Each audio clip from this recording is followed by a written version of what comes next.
Welcome to Driven, the Unscripted Success podcast, with your hosts, Mike Menino and Nariman Hamden, bringing you insights and stories on achieving personal, professional, and financial success.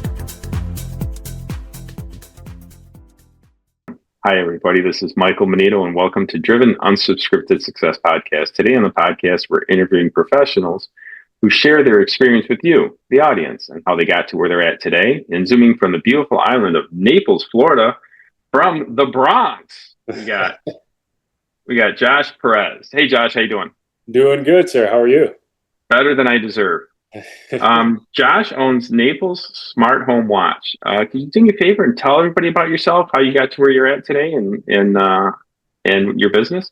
Yeah, sure. So I actually, fresh out of high school, I started working. I was working at Kmart at that time and working in the electronics department, loving life, so to speak. But I had a buddy of mine had given me an offer to install security systems and to learn it from scratch. I knew nothing about security systems. They did new construction and remodels. And so I thought, yeah, you know what? I'm going from $7.50 an hour to $10 an hour. As an 18-year-old, you're like, yep, I'm in. I'm in.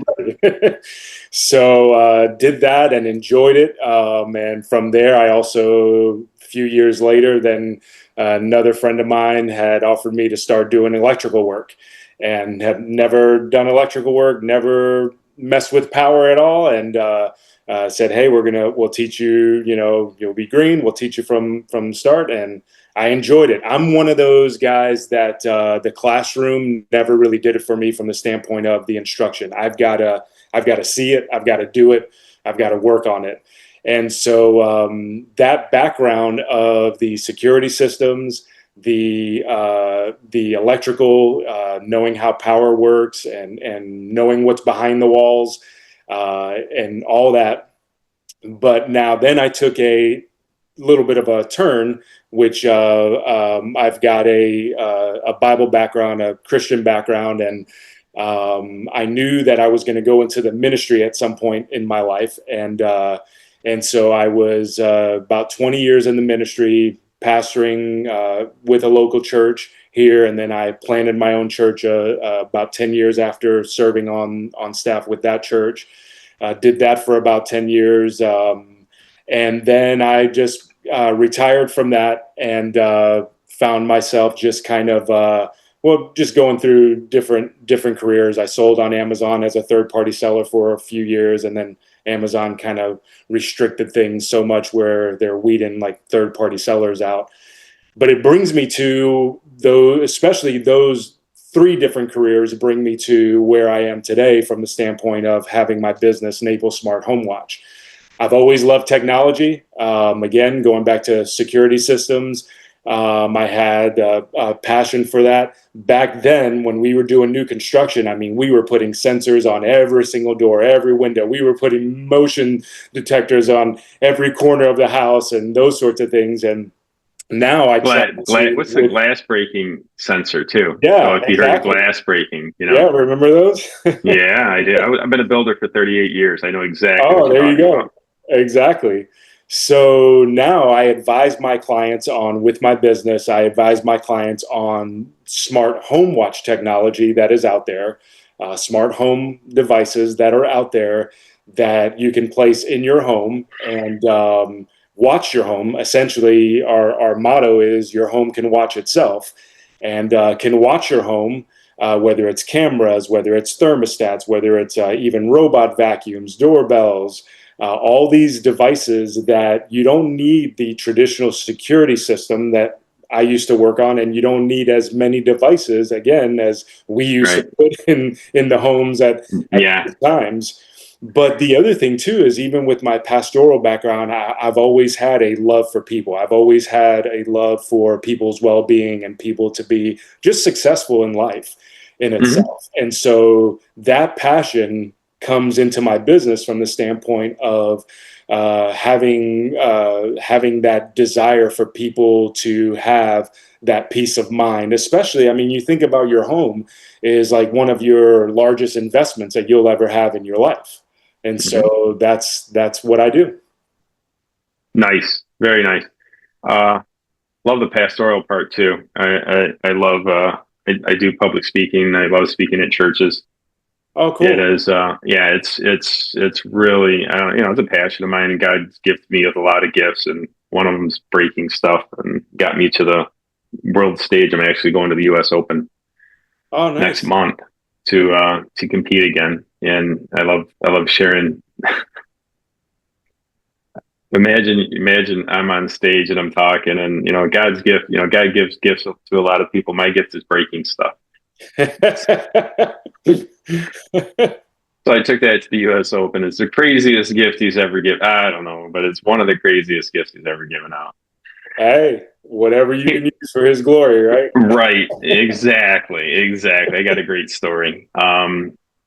There's a lot of competition in what you do now, and now it's totally changed from when I was dealing with it. We, as a builder too, I had contractors, we call them low voltage guys, and they would, Yep. after the electricians would come, they'd have to come and, put all the wires for the sensors and stuff like that all through the house. And with all the changes and that stuff, what comes easy to you that's hard to other people in your industry? Well, so I think because you have all these smart devices that are out there that, again, easily can replace any traditional security system.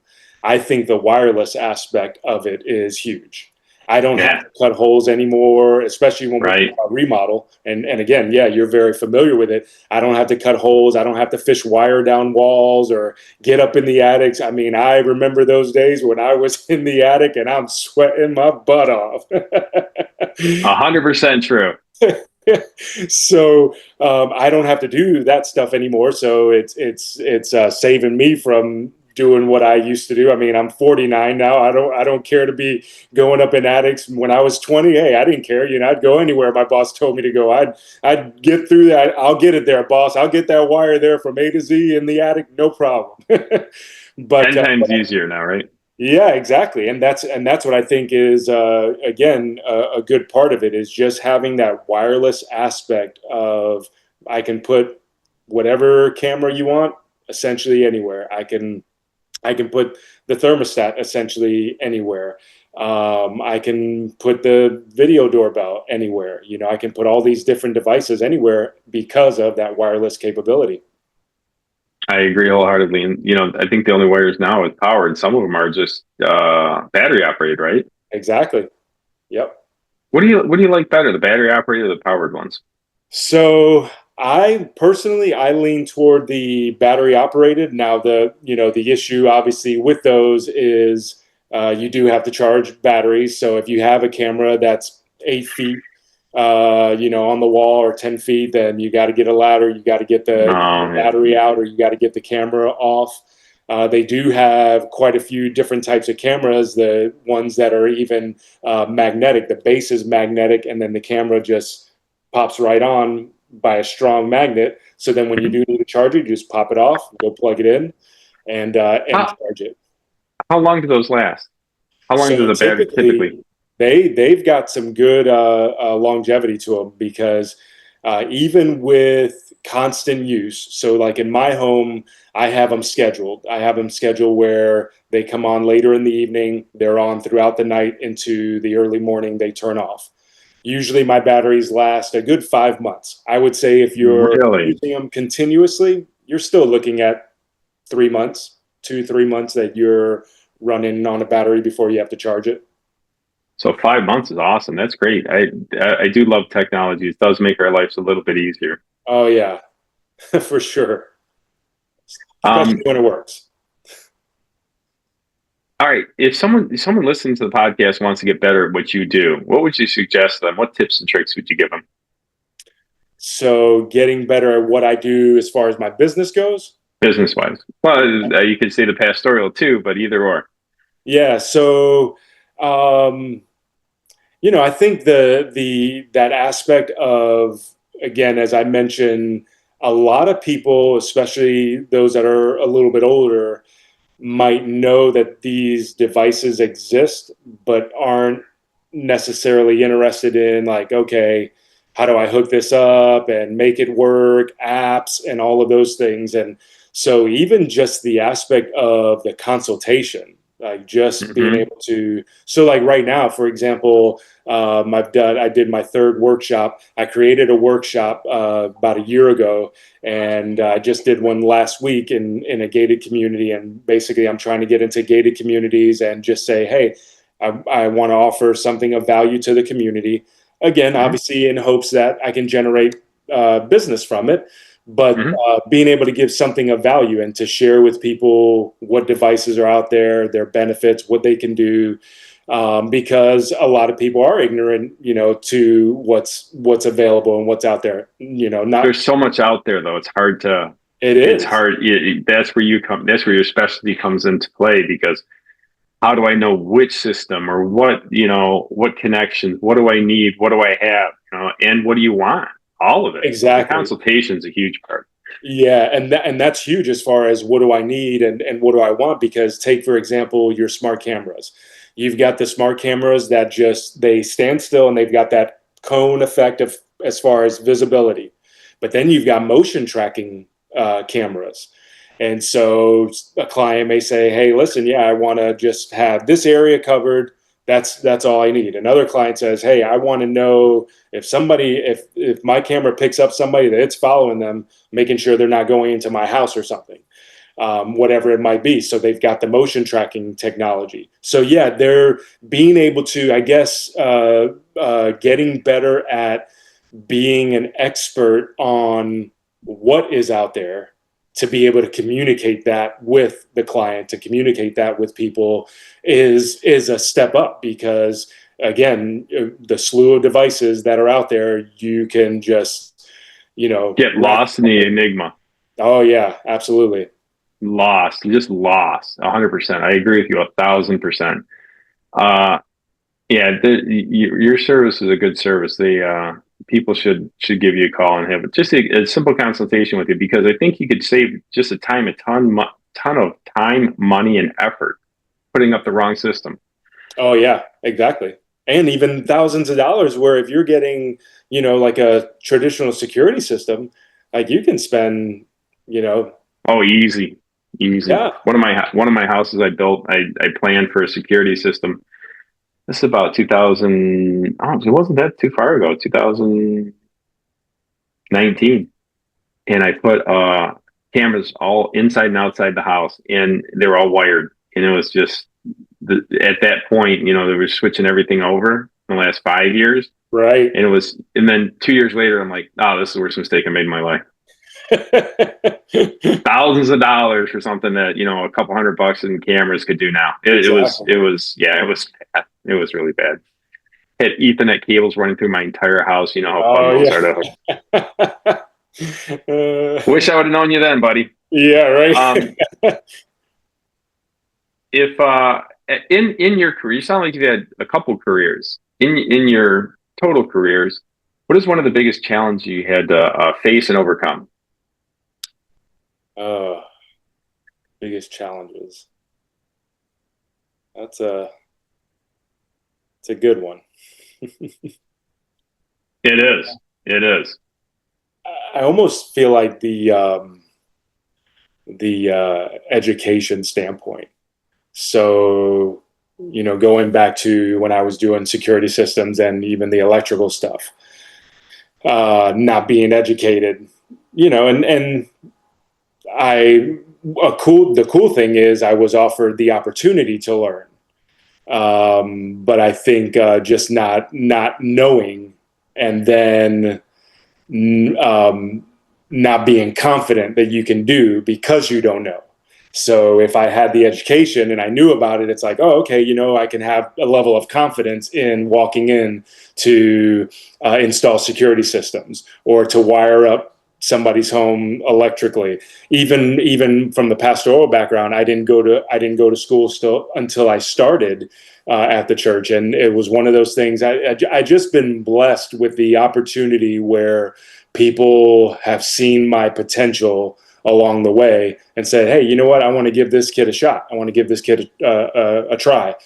And taking a chance. And I tried not to disappoint, if you will. I tried to learn the trade again with security systems, with the electrical, and then even on the pastoral side, just learning from my pastor and how to pastor people and how to teach, how to preach, all of those things. So, from the education standpoint, yeah, not so much, because even especially back then, it wasn't like people were looking for college degrees so much back then. But just for me personally, it was just kind of like, okay, I felt like it was personally holding me back, because I lacked in confidence, not knowing if I could do whatever the role was. But then obviously, as I learned it, build that confidence, then it was like, okay, well, I am getting educated from the standpoint of I'm learning how to do the particular thing that I'm doing. And I was able to excel at it just simply because, again, as I mentioned, for me, that was the best way that I learned was, hey, you show me a couple times, and I'm going to pick it up, and then I'm going to do it, and I'm going to learn it, and I'm going to do it, and I'm going to do it right.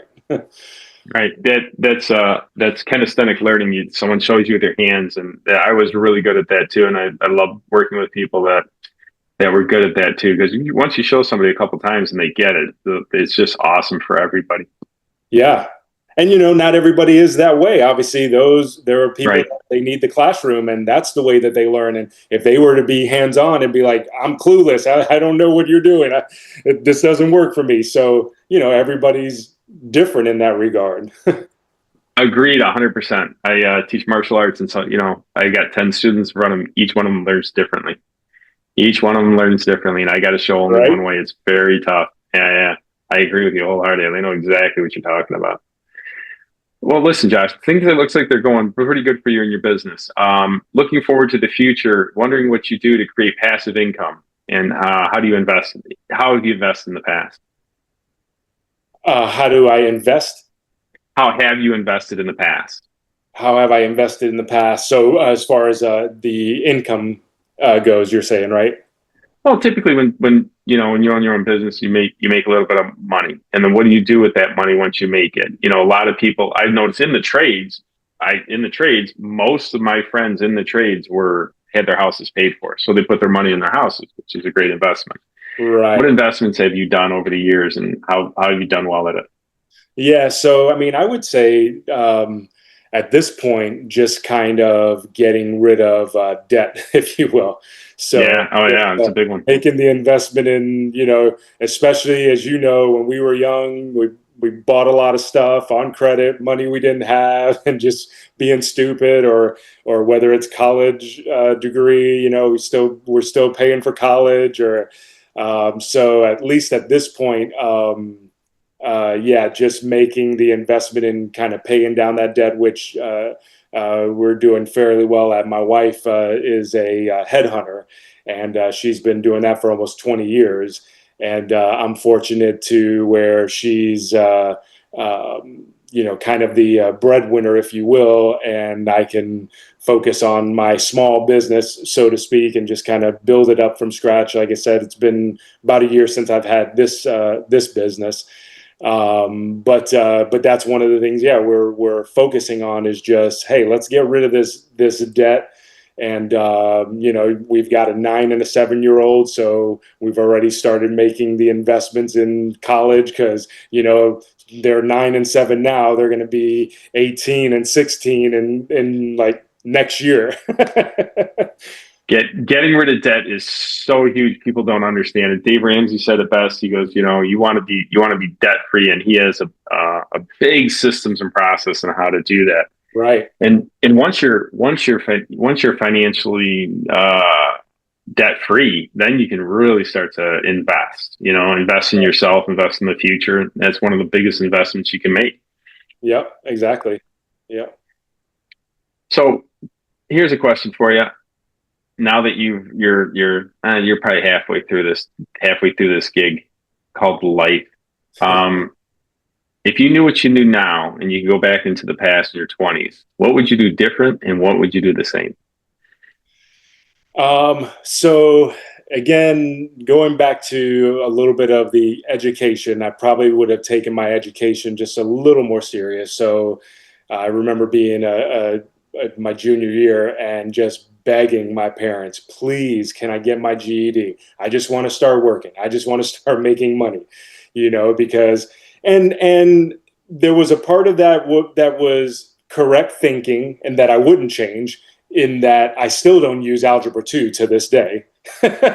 So, I mean, I was correct on some of those things that I was getting educated on. But one of the things that I share constantly, especially with young people today, is that school, especially high school, when you had to take some of the courses that you didn't want to take and didn't see how it was going to help you in the future, it prepares you for your career, and especially the things that you will not enjoy in your career, or even just the things in life that you will not enjoy. So, I mean, like, I love what I do. And even going back to when I was a pastor, I loved what I did. The one thing that I did not like about being a pastor is doing funerals. I mean, Yeah. I didn't like it at all, but it came with the career. It came with the job. I had to do it. And I feel like that's what high school kind of prepared me for. Especially, again, those courses. Yeah, there were the courses that I enjoyed, but then there were the ones that, like Algebra 2, is like, when am I going to use this? That I came to that understanding a few years later that, oh, you know what? That prepared me for life, for things that Hmm. I will not enjoy, but I got to do. For my career, that some things that I do not enjoy in my career, but I've got to do, because the fact of the matter is, we know, like, there are things in life that we don't enjoy, but we've got to do them anyways. I hate paying bills, but you know what? I've got to do it. I So, know that feeling. yeah, so those are the things that, again, that education wise, I would just say taking my education a little bit more serious, where my parents, thankfully, they did not let me get my GED. And I'm proud to say that I do have my high school diploma, that I stuck it out and I got my high school diploma. I probably would have gone to, one of the things I would have changed is I probably would have gone to college. Now, my family wasn't well off, and we didn't have a lot growing up, and so it would have been one of those things where I would have had to pay for my college and that sort of thing. But I felt like at the time that I knew I wanted to get into a trade already, and hence the reason for security systems and electrical. But I knew that at the time, and I knew I would just be wasting a few years in college and doing what a lot of my friends did: went to college, partied, and then came home and had nothing to show for it. That So they had that. yeah, exactly. They had something to show for it. Yeah. So, but if I had the right idea of it, just from the standpoint of the education, I feel like I would have been a couple steps ahead. The tough thing is, and here's where I feel like it's a little bit better now, but when I was in high school, the VOTEX just started. Like, now they're all over the place, and kids can be in high school and they can take classes in VOTEC, or they can take college classes, get high school and college credit. Well, back when I was in high school, we didn't have those opportunities, and I feel like high school should be more so where, okay, because there's so many options, there's so many avenues that you can go down as far as your career, and I feel like a lot of kids these days are coming out of high school and they're expected to know what to do with the rest of their life, but they've never been educated on it. And so, if Mhm. in high school, if we just say, hey, you know what high school is going to be about? You did all the math and science and history and all of that in middle school. In high school, we're going to focus on your career. We're going to focus on life, preparing you for life, and how you walk this thing called life out.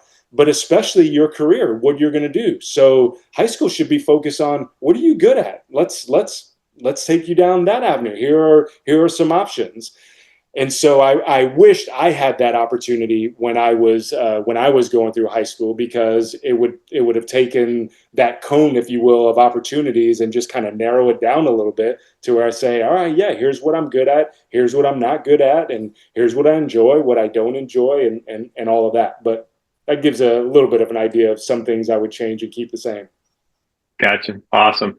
Hey, listen, wrapping up the interview. What do you got planned for your business for the next 6 to 12 months? What's the game plan? So I'd like to. I really enjoy these workshops that I'm doing. So I'd like to Yeah, that's get cool. into the gated communities, and again, having that speaker background, I do just as yourself. I enjoy the public speaking, and I enjoy also just giving something of value. And so I'd like to be able to Yeah. do those more in gated communities. I also like to be able to do them in public venues a little bit more. I'd like to create some more workshops geared toward smart devices, specifically smart home watch devices. But even just, I've got a blog on my website that I write a whole bunch of different articles related to smart devices, do some reviews, product reviews on different ones. But like to, create more workshops that deal with some of those subjects that I even write about. I'd like to obviously grow the business, and maybe we'll see. Hopefully, even get to that point where it's not just me doing it, but I can bring on a couple guys, and I can take more of the the administrative managerial role, if you will, just running the business and sending my guys out there to do the installs. Yeah, great idea. That's the systems and process. You start off doing it, then you show somebody, and then you back off and have everybody else you're showed how to do it. Do it. Exactly. Yeah. Yeah, works out great. I've done that a few times in my career. I love it. Absolutely love it. Well, listen, thanks a lot for the interview. Do appreciate it. And if somebody wanted to get in contact with you, how would they do that? So they can go to the website, Naples-SmartHomeWatch.com. You can catch me, and you can send an email to Naples-SmartHomeWatch@gmail.com.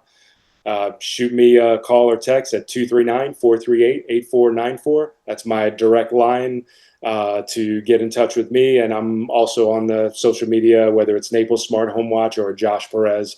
You can catch me on all social media as well.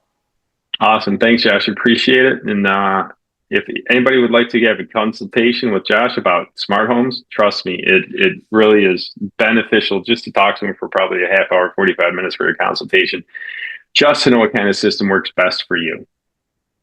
Yep. Thanks a lot, Josh. We'll say goodbye to everybody, and we'll talk to y'all later. Thanks, Mike, on Unscripted Success podcast. Talk to you. Thank you. Thanks for listening to Driven, the Unscripted Success podcast. Want to share your story? Apply to be a guest at drivensuccesspodcast.com/guest.